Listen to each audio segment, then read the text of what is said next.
আমি নামাজের সময় একটা ছোট সম্ভবত অ্যাঞ্জেনা সাপ দেখলাম, খুব ভয়ের সাথে নামাজ পড়লাম। নামাজের সাপ দেখাটা কি কোনো খারাপ আলামত বহন করে কিনা? এটা যদি স্বপ্নে দেখেন, স্বপ্নে সাপ বা হিংস্র জীবজন্তু দেখলে কোনো কোনো ক্ষেত্রে সেটা শত্রুতা বোঝায় যে আপনার কোনো শত্রুত্র আছে। আবার অনেক সময় বরং বেশিরভাগ ক্ষেত্রে হিংস্র কোনো জন্তু আপনাকে দৌড়াচ্ছে, সাপে দৌড়াচ্ছে, বাঘে দৌড়াচ্ছে, এরকম দৃশ্যগুলো যখন দেখেন সেটি দুইটার কোনো একটা হওয়ার সম্ভাবনা খুব বেশি থাকে। এক, শয়তান মানুষকে নাজেহাল করার জন্য, পেরেশান করার জন্য দেখায়, অযথা স্বপ্ন, এগুলো ব্যাখ্যাহীন স্বপ্ন, শুধু পেরেশান করার জন্য করে। আবার অনেক সময় কারোর যদি ব্ল্যাক ম্যাজিক করা হয়, কালো জাদু করা হয়, দুষ্ট জিনের উপদ্রব ভয়ঙ্করভাবে কারোর উপরে থাকে, তখন স্বপ্নে এগুলো দেখে। বিশেষ করে অভিজ্ঞ রাকি যারা ঝাড়ফুঁক করেন, তাদের অনেকের অভিজ্ঞতা এবং তাদের অনেকের অ্যানালাইসিসের আলোকে আমি এটি জানিছি যে অনেক সময় আমি পরীক্ষিত দেখেছি অনেকে যে ব্ল্যাক ম্যাজিকের রোগী, সে এই স্বপ্নগুলো বেশি দেখে। তো এই জন্য এগুলো থেকে বাঁচার জন্য সকাল সন্ধ্যার দোয়া খুব বেশি ইহতেমামের সাথে পড়তে হবে। আমাদের একটা ছোট্ট বই আছে, রাসূলুল্লাহ সাল্লাল্লাহু আলাইহি সাল্লামের সকাল সন্ধ্যার দোয়াও জিকির, আলহামদুলিল্লাহ লক্ষ লক্ষ কপি মানুষকে বিতরণ করা হয়েছে। আর অনেক ওলামায়ে কেরাম বিভিন্ন সংকলন করেছেন।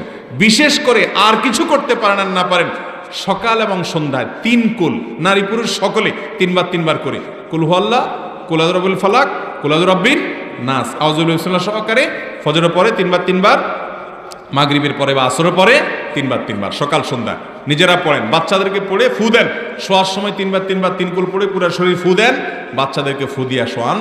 এই ব্ল্যাক ম্যাজিক এখন ঘরে ঘরে জনে জনে এত পরিমাণ জাদু টোনা ব্ল্যাক ম্যাজিকের পরিমাণ বাড়ছে যে এটা থেকে মুক্ত ফ্যামিলি খুঁজে পাওয়া যাচ্ছে না।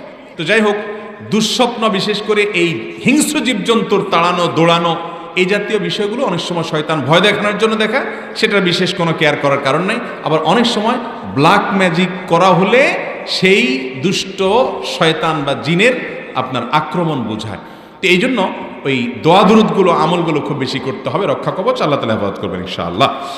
কোনো পিতামাতা যদি তার সন্তানের জন্য নেককার মেয়ে চিনতে না পারে, দুনিয়াবী শর্তে মেয়ে খোঁজ করে, তাহলে সন্তান যদি সত্যিকার ভালো নেককার মেয়ে পায়, তাহলে পিতামাতার অনুমতি ছাড়া একা বিয়ে করতে পারবে কি না? খুব জটিল একটা প্রশ্ন। অনেক পরিবারে ছেলে মেয়ে দিনের দিকে আগায় গেছে, কিন্তু মা বাপ আগাইতে পারে নাই। আবার অনেক পরিবারে বাপ মা আগায় আছে, ছেলে মেয়ে পিছে আছে। কোন ছেলে দিনদার মেয়ে বিয়ে করতে চায়, কোন মেয়ে দিনদার ছেলে বিয়ে করতে চায়, এরকম চিঠি আমাদের কাছে শত শত আসে। বিভিন্ন মেয়েদের আর্তনাদ যে আমি একটা দিনদার ছেলে চাই, কিন্তু আমার বাপ ব্যাংকার ছেলে ছাড়া বিয়ে দিবে না, আমার মা ব্যাংকার ছেলে ছাড়া বিয়ে দিবে না, তারা পয়সালা ছাড়া বুঝে না, তারা বলে যে নামাজি পরে বানায় নিস, টাকাটা রেডিমেড থাকুক, দিনদারটা পরে বানায় নিস। আছে না নাই?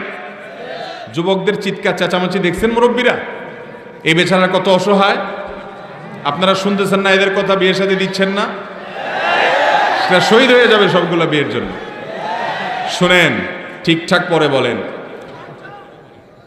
যদি কোনো ছেলে বা কোনো মেয়ে দিনদারিতাকে প্রাধান্য দিতে চায় আর তার অভিভাবক দিনদারিতার কোনো গুরুত্ব না বুঝে শরীয়ত অনুযায়ী ওই অভিভাবকত্বের অভিভাবকত্বই সাকেত হয়ে যায়, সে অভিভাবক হওয়ার যোগ্যই না, কারণ সে দিনদারিতার কোনো গুরুত্বই বুঝে না। এই ঠিক জোরে বলে এর মানে বাপ মা ধুয়ে কালকে যা বিয়ে শুরু করে দিয়েন না। আমি কি বলছি আগে ভালো করে বুঝেন। এর মানে হলো আপনার বাবা যদি, অনেক মেয়ে আছে, আমি ব্যক্তিগতভাবে বহু মেয়েদের হিস্ট্রি জানি, চিঠি লেখে আমাদের কাছে, অনলাইনে প্রশ্ন করে, ভাই বয়স 30 পার হয়ে যাচ্ছে, বাপ বিয়ে দিবে না, আমি চাকরি করি, টাকা কামাই করে খাবে বসে বসে, দেরি করছে তার নিজের স্বার্থের কারণে। তাহলে ওই মেয়ের কর্তব্য হলো চাচা, বড় ভাই, দাদা, এলাকা মুরব্বী, না হলে এলাকার ইমাম সাহেব, গণ্যমান্য আলেম ওলামা, তাদেরকে অভিভাবক বানিয়ে নিজের বিয়ের উদ্যোগ নিজে নেবে, যদি বাপ মা তার অধিকারকে জোরপূর্বক আটকে এবং নষ্ট করে, কারণ তার চরিত্র রক্ষা করা তার জন্য আবশ্যক। কথা কি বুঝাতে পারছি? কিন্তু বয়স 17, 18, 19, 20, এখনো ছাত্র মানুষ, কামে রোজগারের খোঁজ খবর নেই, আপনি মাসালা শুনে কালকে যে এক মেয়ের হাত ধরে হাঁটা দিয়েন, আপনারা সে ফতোয়া কিন্তু আমি দেইনি। কথা কি বুঝতে পারছেন? আগে উপার্জন করেন, উপার্জন। মানিস্তাতা আমিনকুমুল বাআতা ফালিয়াতাযাওয়াজ, নবীজি বলছেন আগে উপার্জন করেন, ক্ষমতা আছে তাহলে বিয়ে করবেন। ছাত্র মানুষ, আপনি বলেন আমি ঈমান আমল হেফাজত করতে পারি না, তুই ঈমান আমল হেফাজত করতে পারেন না, বদনজরের হেফাজত করেন, নজরের হেফাজত করেন। আপনি বদনজর দিলে তো ঈমান আমল নষ্ট হওয়ার উপক্রম হবে, আগে নিজেরা কন্ট্রোল করেন। এরপরেও পারেন না, উপার্জন শুরু করেন। তারপরে বাপ মাকে কনভিন্স করেন, তাও লাইন করতে পারতেছেন না, এবার আলেমদের কাছে আসেন, ফতোয়া দিলে ব্যক্তিগতভাবে আপনার অবস্থা অ্যানালাইসিস করে তারপর আপনি বিয়ের উদ্যোগ নিন। হুটহাট করে এই যার তার হাত ধরে হাঁটা দিয়েন না, এরপরে কয়দিন পরে আফসোস করবেন। এই জন্য ভাইরা আমার, যুবক ভাইরা, নিজেদের চরিত্র হেফাজতের জন্য প্রথম কাজ হলো চোখের হেফাজত। প্রথম কাজ কিসের হেফাজত? ফেসবুকে, ইউটিউবে চোখের হেফাজত করেন, হারাম সম্পর্কগুলো থেকে দূরে সরে আসেন। দ্বিতীয় কাজ হলো উপার্জন শুরু করে দেন। 3 নম্বর কাজ হলো মুরব্বী বাপ চাচাকে বোঝানোর চেষ্টা করেন। যদি বুঝাইতে না পারেন, হুজুরদেরকে ফুসলায় ফসল, হুজুর তাড়াতাড়ি বিয়ে করানোর কি ফজিলত, আমার আব্বাকে বুঝান। নবীজি সাল্লাল্লাহু আলাইহি সাল্লাম বলছেন, তোমাদের ছেলে মেয়েরা বিয়ের উপযুক্ত হলে তাদেরকে উপযুক্ত পাত্র পাত্রী পেলে দেরি করিও না, বিয়ে দাও। যদি না দাও তাহলে দুনিয়াতে ফিতনা সয়লাব হবে, দায়ী হবে বাপ মা। এটা হুজুর বুঝাবে।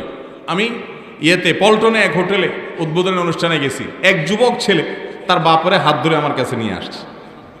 আয়েশা বলতেছে, হুজুর আপনার আমি বহুত খুঁজছি, আজকে আল্লাহ মিলাই দিছে। আমার বাপ বহু বলতেছে আমার বিয়ে করায় না, আজকে সামনে পাইছি, আপনি বলেন। আমি চিন্তা করলাম, আল্লাহ এইরকম বেহায়া ছেলে বাপ একদম ধরে ফেলছে। তো এরকম যদি হিম্মত থাকে ধরে বাপরে নিয়ে আসতে পারেন, তাহলে ইনশাল্লাহ বুঝাই দেব। রসিকতা নয়, হাসার বিষয় নয়, সিরিয়াস কথা। আমাদের সমাজে আজকাল জেনা করা সহজ হয়ে গেছে, বিয়ে কঠিন হয়ে গেছে। মুরব্বীরা বিয়ে দিতে চায় না। ভালো করে শুনে রাখেন বাবারা, আমাদের বাপ চাচারা সব কিন্তু কম বয়সে বিয়ে করছে, ঠিক না বেঠিক? আগের যুগে মানুষ কম বয়সে বিয়ে করতো না। আর দাদিদের বিয়ে, নানিদের বিয়ে বেশিরভাগ দেখেন কত ছোট ছোট থাকতে বিয়ে হয়ে গেছে, 10টা 12টা করে বাচ্চা হয়েছে। তারপরে যে দুনিয়ার কাজের লোকের খাবার রান্না করছে, কয়েকটা করে গরু রাখছে, এরপরে 70-80 বছর পর্যন্ত চশমা লাগে না চোখে, ঠিক না বেঠিক? আর এখন 30 পার হয়ে যায়, এখনো বিয়ের বয়স হয় না, এখনো পায়ে দাঁড়ায় নাই, এখনো শিক্ষা হয় নাই। বিয়ে যত দেরি হবে একটা সমাজ তত দ্রুত ধ্বংস হবে, একটা পরিবার তত দ্রুত ধ্বংস হবে। আমরা বিয়ে যারা তাড়াতাড়ি করেছি, আমি তো এই বয়সে শ্বশুর হয়ে গেছি আলহামদুলিল্লাহ, কয়দিন পরে নানা হয়ে যাবে, দাদা হয়ে যাবে ইনশাআল্লাহ।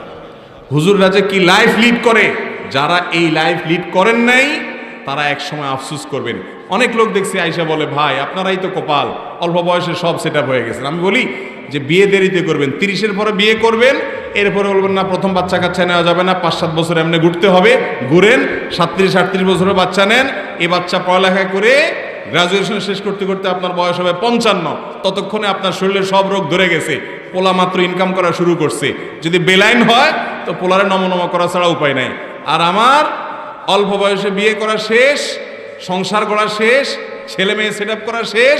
যদি কোনোটা লাইনে থাকে আলহামদুলিল্লাহ, বেলাইন হলে কানটা মলে দিয়ে রাস্তা দেখা দেওয়া যাবে। কথা কি বুঝাতে পারছি? এখন ফুসলায় পশ্চিমা দুনিয়ার মানুষ আমাদেরকে বলে যে ছোট সংসার সুখী সংসার, ছোট সংসার বলে সুখী সংসার। যত দুঃখের ঘটনা দেখবেন সব ছোট ছোট সংসারে হয়। একজনের 5-7টা করে বাচ্চা, একটা না একটা এমনিও মানুষ হয়ে যায়। 5-7টা যখন হয়, একটা না একটা এমনিও মানুষ হয়ে যায়। যাই হোক, যেটা বলছিলাম যে বিয়ে দেরিতে দেওয়া এটা সমাজের জন্য কখনো ভালো কিছু বয়ে আনে না। আমি মুরব্বীদেরকে বলছি, বাবারা শুনে রাখেন, আপনাদের সময় এত ফিতনা ছিল না, আপনারা বুঝেন না এগুলা।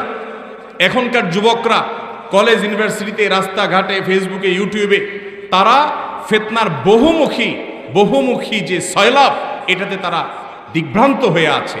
তাদের ঈমানকে নষ্ট করার জন্য শয়তান নানা ফোন দিয়ে এঁটেছে।